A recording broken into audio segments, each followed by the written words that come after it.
ক্রোমে চলে আসবেন। গুগল ক্রোমে আসার পর আপনি এখানে পাসপোর্ট অনলাইন চেক, ই পাসপোর্ট অনলাইন চেক লিখে, এই যে ই পাসপোর্ট অনলাইন চেক লিখে আপনি এখান থেকে ক্লিক করে দিলে হবে।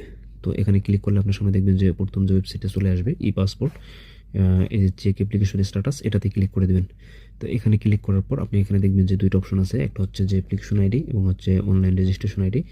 তো আপনি এখান থেকে দেখবেন যে এখন যেটা আপনারা দেখতে পাচ্ছেন যে আপনার পাসপোর্ট করার পরে আপনাকে একটা মানে স্লিপ দেবে। ওই স্লিপের ডান কোণার উপরে দেখবেন যে 13 সংখ্যার একটা নাম্বার পাবেন। এই নাম্বারটা আপনি এই অ্যাপ্লিকেশন আইডিতে দেবেন। যেহেতু এটা অ্যাপ্লিকেশন আইডি, তো দেখেন ওই নাম্বারটা থাকবে, জাস্ট এরকম একটা এক্সাম্পল দিয়ে দিয়েছে।